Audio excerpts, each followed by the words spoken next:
Africans in general, they like to own property. South Africa is the indisputable economic number one in Africa.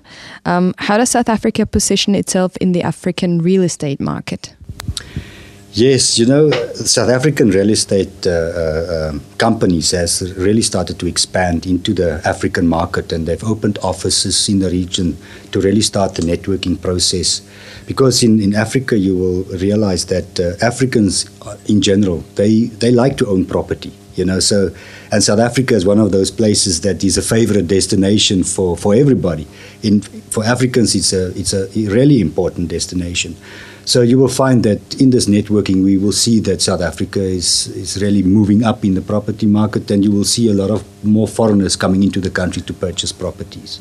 So we believe that we still have this very strong position within the African market. That's because of the fact that we are a preferred destination, I would say. Yeah. How would you describe the South African real estate market in one sentence? As the real estate market has proved over the past 30 years or so, that it has been really consistently sound. And we have seen that it has continued it's always showed capital growth. And we have also seen even historically that even if there were a downturn, it recovered always quite quickly. What's the contribution of the real estate industry on the South African GDP? That is a difficult one for me to answer, in the sense that the real estate industry is rather somewhat unregulated in South Africa, not the same as other industries and so on. However, as I indicated in the beginning, South Africans specifically, it's very important for them to own property. It's something that is just, it's one of the first things you talk about when you start a career, is to own property. So we truly believe that because of that, and because it is so vibrant, it should have a very large role to play in the general GDP, I would say. But I do not know the exact figures, unfortunately. The Soccer World Cup South Africa is hosting in 2010 is undoubtedly a very special event and an impulse for economic growth. Do you have any figures which new projects will be realized for the World Cup and are currently under construction? The government has made available something in the vicinity of 1.6 billion euros for infrastructure development, of which probably the focus would be on the building of 5 new stadiums, and then also 5 existing stadiums that we have, that they have been upgraded. In the process, I think they're talking about the seating arrangements for 570,000 people in these stadiums when they're more or less completed, because we are hosting currently the Confederates Cup, which is taking place on some of these stadiums that should be ready for the 2010 World Cup. Which international investors take interest in South Africa currently, or already invested there?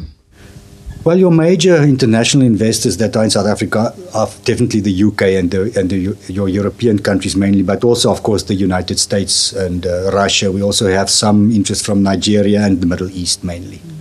How high is the direct foreign investment in the South African real estate market?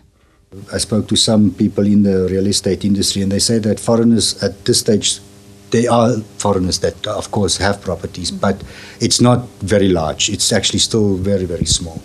So it's something that is in the beginning to develop, we would say. Have you dealt with Austrian companies already who ask you for information on the South African real estate market?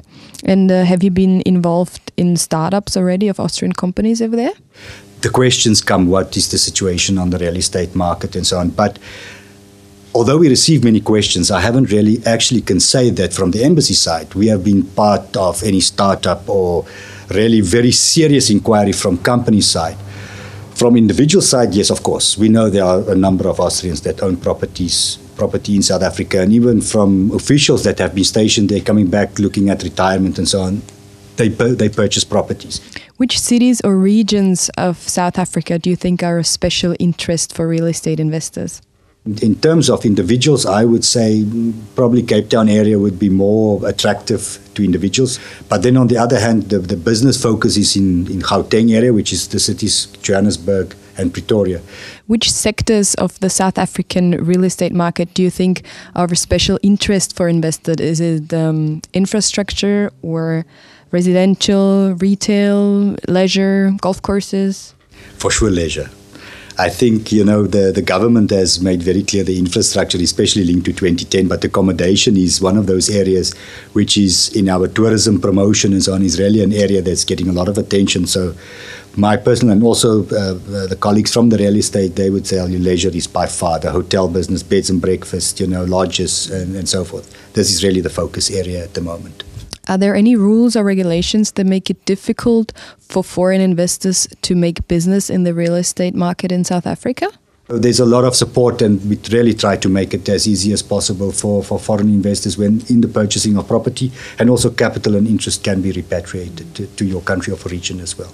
So I wouldn't say there's any problem or any pitfalls or difficulties in that. So it is recommended that if a company wishes to invest, that they look at a local partner. It just makes life so much easier. But it's not. You will not be obliged to do that. If you invest, you invest. 2008 was also for South Africa an economically rather difficult year. Economic growth decelerated from 5.1 in 2007 to 3.1%. How big was the negative impact on the real estate market, do you think? They say that according to the estimates, what we have is that South Africa was not that severely affected as, for example, the United States and Britain. But because South Africa had already for some time, we had a National Credit Act in place in which the banks were more or less regulated in terms of credit and lending, So it was, at the time when it was implemented, of course, everybody was very unhappy about it. But in the end, when this problems came, it was our saving grace that our banks didn't really get involved in any of these problematic areas. So we more or less got out of it, I would say, quite unscathed in a way. But one must also keep in mind South Africa is a very strong exporting country of raw materials. So if the economic impact has an impact on your main export countries, of course, in the end, it will also have an impact on us. But not that severe on our banks. Our banks were really very much protected through this process because of the National Credit Act. And we have, I've read somewhere the other day that the IMF has actually sent some of the experts to South Africa to look into this act to see what they can maybe glean from that in addressing the international problem as well.